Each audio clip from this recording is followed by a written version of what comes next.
Hi everyone. You know this thing that happens to you where you just feel like something doesn't appeal to you at first glance. When you see it, you're like, "What's this?" And then after a while, it's just there in your face. You go to work, you come back, you move around, you see it there, and then you're like, "Okay, this is not that bad." You like it. Let me share a quick story.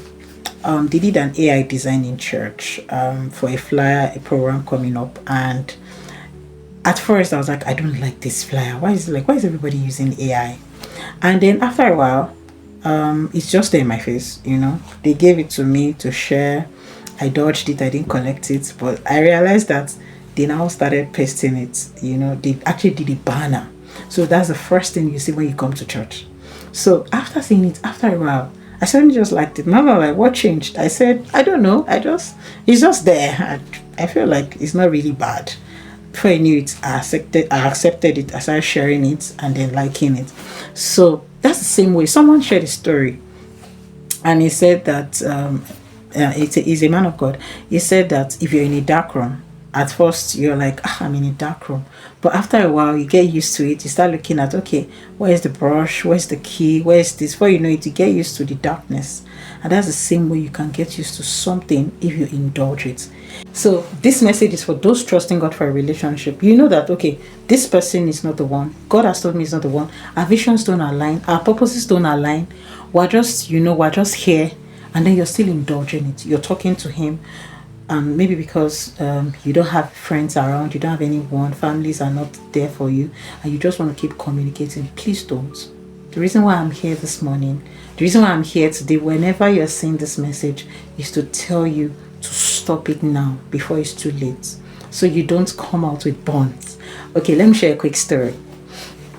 A few years ago, I was in a situationship with a particular brother in church.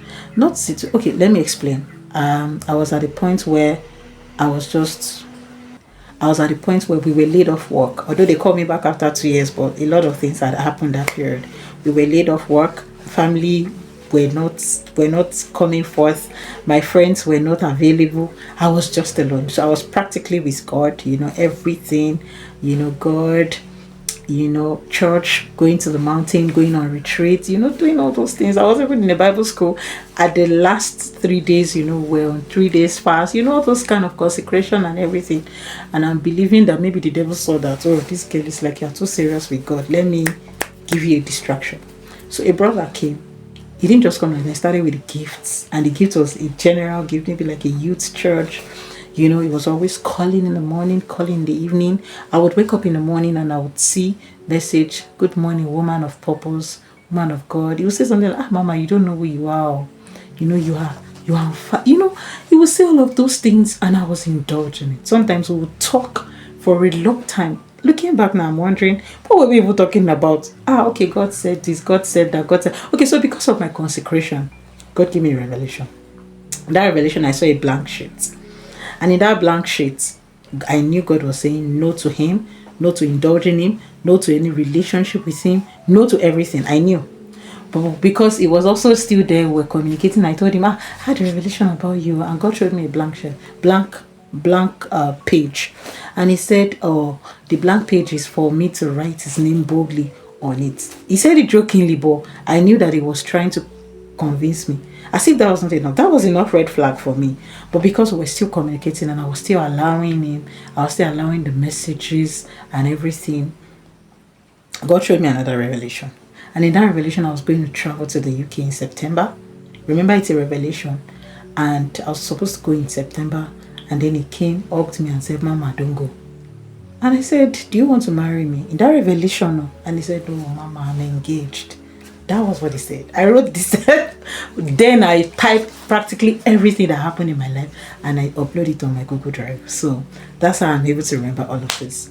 And it was like, he's engaged. And I'm like, so why do you want me to not to go? He said, I should delay my journey for 2 months and all of that. I'm like, okay.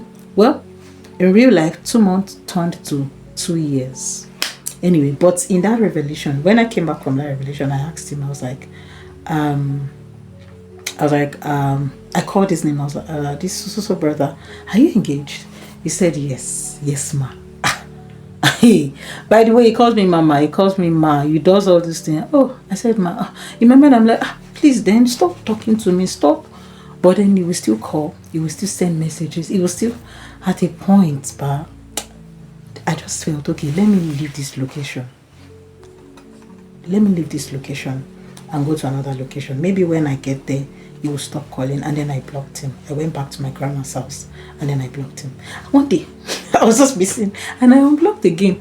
And then he called. He was like, I'm in Ibadan. Can I see you? Can I see?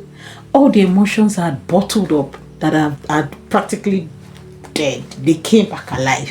And he was like, oh, this guy really likes me. He just don't know how to sing. Maybe he does not know how to break up. Maybe he does not do this. Has he broken up? Is it back? Is it this? It was not funny. Because I indulged it, right? Eventually, I got burnt. You know, it's a story I'm going to share here on another day. But thank God.